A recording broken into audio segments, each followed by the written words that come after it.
My name is Abby Lerner. It's a real zchut for me to participate in this beautiful project of the study of Tehillim for the Refuah Shalema of Sarah Rivka Bat Mindel, Sarah Lamb Dratch.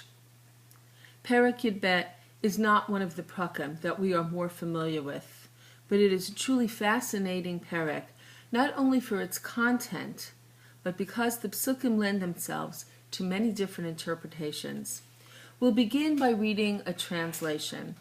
Lamnatseach al hashminit mizmor leDavid, to the conductor on the instrument known as a shminit, a song of David. Save us, Hashem, because the devoted ones have ceased and truthful, loyal ones have vanished among mankind. They speak falsehood, each to his neighbor, with smooth lips and a double or insincere heart.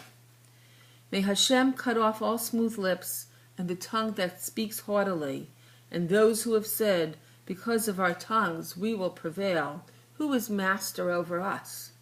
Because of the oppression of the poor, because of the crying out of the needy, I will rise up, says Hashem.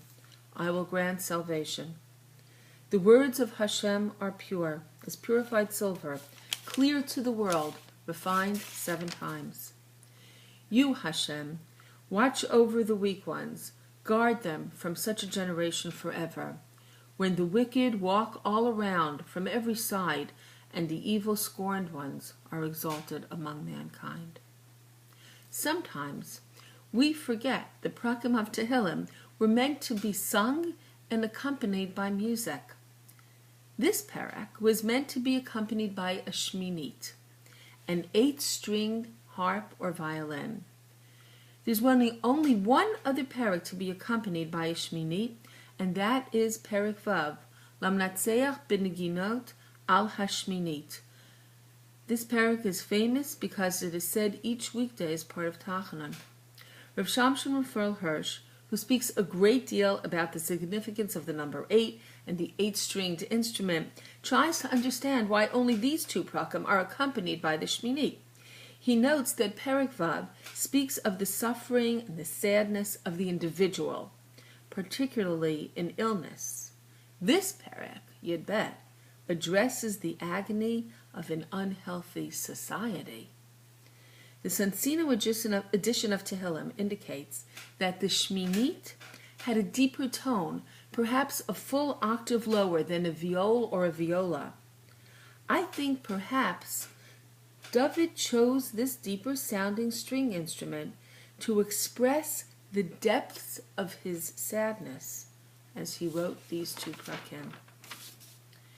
Our perek discusses the power of words and their ability to destroy our culture by undermining trust when we use words for the wrong purpose or we use them deceitfully and insincerely.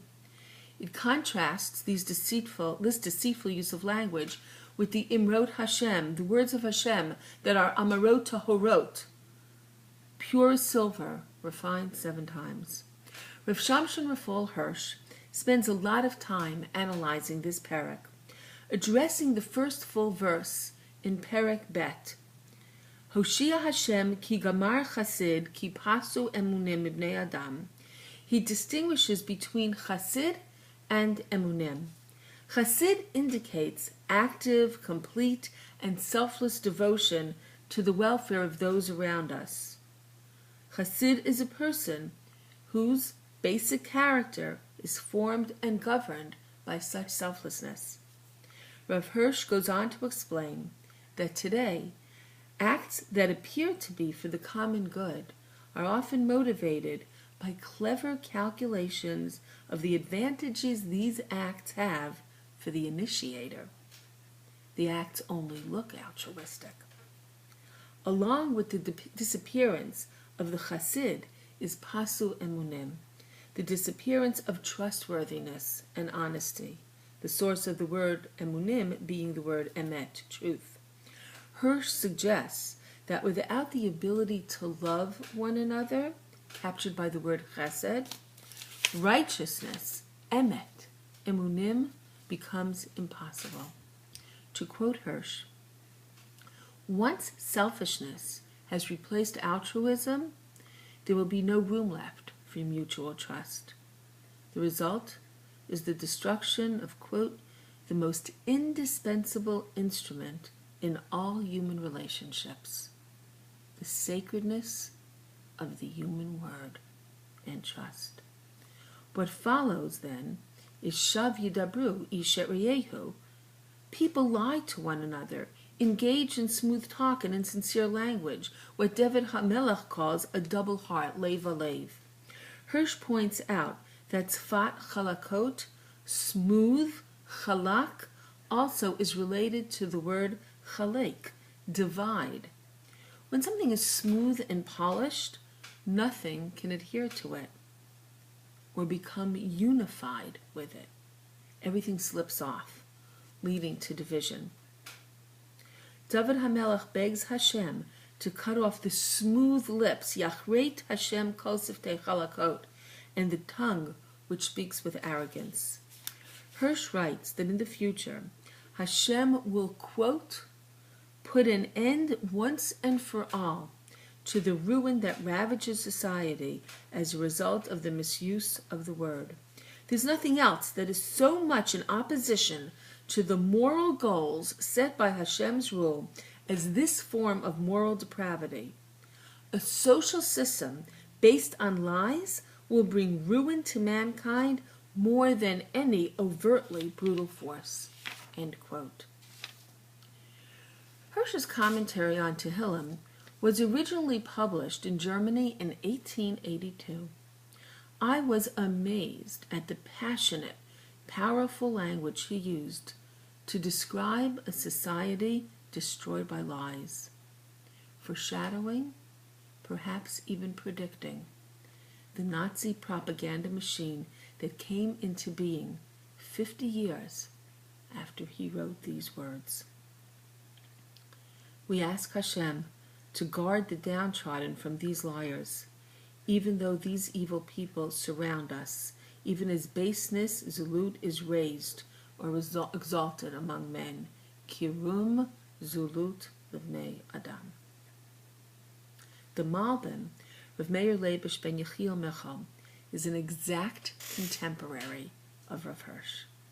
Rav Hirsch lived in Germany, and the Malbim was born in Russia, but spent time in Warsaw and in Romania, where he confronted many of the same challenges of reform and the Haskalah, the attacks on tradition, that were faced by Rav Hirsch in Germany. His unique take on this Perek is reflective of the challenges he had to deal with. In his introduction, he tells us this Perek is about two things: those who speak arrogantly and fraudulently against Torah, as well as those who speak Lashon Hara amongst one another.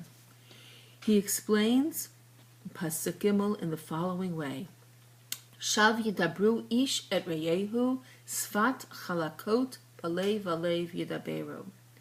People speak shav, deceitfully, about emunot v'deot, about our religion. And sfat chalakot refers to the deceit with which we speak to our fellow man. He repeats this parallelism throughout the Perek. Pasuk Dalet: Yachreit Hashem siftei chalakot, may Hashem destroy the smooth talk amongst men, and destroy lashon midabrot gedolot, referring to arrogant talk regarding religion. Trying to translate, he says, this refers to rationalism and philosophy, attempting to undermine faith. Again in Pasuk Hey, the first half of the Pasuk addresses faith. Asher amru lilshonenu nagbir, we say our tongues will prevail be'inyinei emunah, in issues of faith. Sfatenu itanu, our lips are with us. Concerning things that are between man and his fellow, they speak lashon hara and mirma, deceit. Miadon lanu, after they use their tongues to deny any hashgacha, divine supervision, they have no master in heaven. Then they use their tongues to defeat their fellow man on earth with lies.